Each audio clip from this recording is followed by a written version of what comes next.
L'éditorial du Figaro. Pax Trumpica par Philippe Gély. Avec un simple coup de fil entre deux potentats fort éloignés du front, la guerre en Ukraine a pris mercredi un tournant majeur.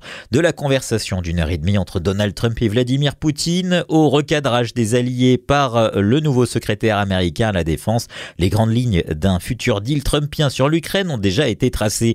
Pas de retour des territoires envahis dans la région de Kiev, pas d'accession à l'OTAN, le transfert à l'Europe de la responsabilité de l'aide et des garanties de sécurité, sans oublier le remboursement à Washington de 500 milliards de dollars en richesse minière. Donald Trump s'est félicité avec candeur du désir de paix de son homologue russe qui lui a resservi son puissant slogan de campagne, le bon sens.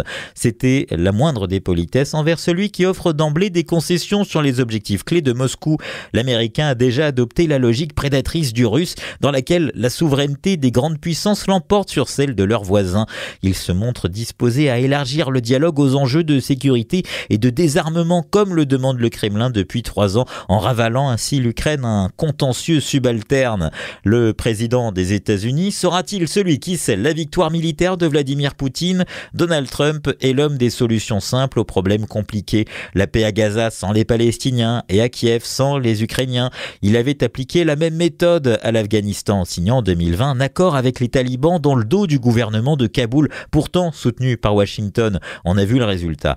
Demain, ce sera peut-être la Pax Trumpica avec la Chine sans Taïwan. En attendant, les Européens se retrouvent dans la pire des postures, n'ayant pas leur mot à dire, mais priés de gérer seuls les conséquences. À ce compte-là, le choix devient simple, rendre les armes comme y sont invités les Ukrainiens ou contrecarrer les plans d'une Amérique qui ne se comporte plus en allié mais en puissance hostile. Ironiquement, ce serait une autre façon de lui donner raison. Au moins sur un point, la véritable paix ne s'obtient que par la force.